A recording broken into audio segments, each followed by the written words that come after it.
The Medical Careers Exposure and Emergency Preparedness Program tries to first off teach lay bystander emergency preparedness skills in the communities that are going to be most heavily hit by these medical emergencies. Here on Chicago's South Side, the African American population is at a much higher risk of stroke, so we teach people how to recognize and respond quickly to strokes. They are at a higher risk of cardiovascular disease, heart attack, and heart disease, so we try to teach our lay bystanders the skills that are needed to respond when someone is having a heart attack or goes into a fatal arrhythmia and needs CPR and defibrillation, or what we call a big shock. We also know that in these communities, trauma and penetrating trauma specifically, such as gunshot wounds, stab wounds, as well as other types of industrial accidents, are at a higher likelihood of occurring. So we then respond to that by teaching them Stop the Bleed, which is a national initiative that helps people understand how to deal with critical, life-threatening bleeding wounds from those injuries. We teach tourniquet skills, we teach how to hold pressure, and we more importantly teach in all of these different scenarios the skills that are needed to calm oneself down, alert 911, as well as direct and delegate tasks to other bystanders in hopes that you may provide life-saving attention to medical emergencies prior to the help of the emergency medical professional.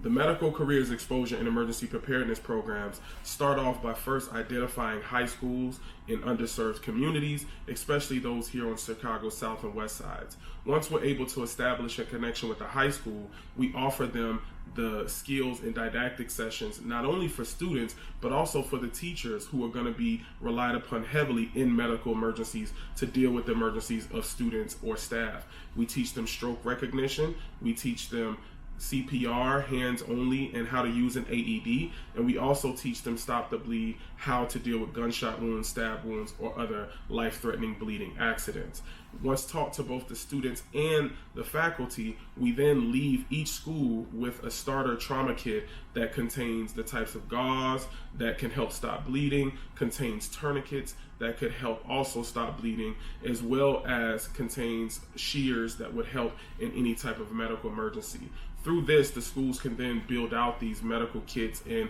through reiterations, we hope to get each of these schools to the level that they can deal with any kind of mass shooter event or other types of emergencies that are most likely to occur.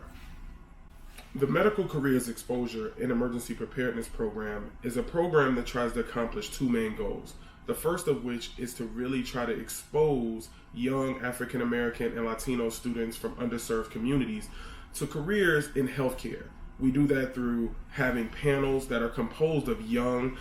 Black and Latino medical professionals such as doctors, nurses, nurse practitioners, dentists, pharmacists, as well as healthcare professionals in the community such as paramedics. And we really try to expose these students to those careers. We bring students from local high schools that are in underserved communities to our medical center here at the University of Chicago, where they get a tour of the medical facilities, the trauma center, the emergency department, etc. And then they wind up here in University of Chicago's Simulation Center, where they're able to see the interface between STEM and science as well as medicine. They get a chance to understand and practice ultrasound skills. They get a chance to also work on our robotic Da Vinci machines, which really try to drive home that interface between STEM and medicine, as well as they get to go through full mock scenarios with simulations of medical emergencies such as cardiac arrest, gunshot wounds to the chest. They get to practice the skills of CPR, how to deal with bleeding wounds, etc., that we would have just taught them in their high schools the preceding days to weeks. Through this program, we hope to not only inspire, but also support the careers of those who are going to be the next generation of leaders in the medical field, in hopes that they can return back to their own communities, become leaders, and keep this ball rolling. It is only through those types of grassroots efforts that we really believe that we are going to really overcome the healthcare disparities that heavily and disproportionately impact communities such as the African American as well as Latino communities here in Chicago's South and West Sides.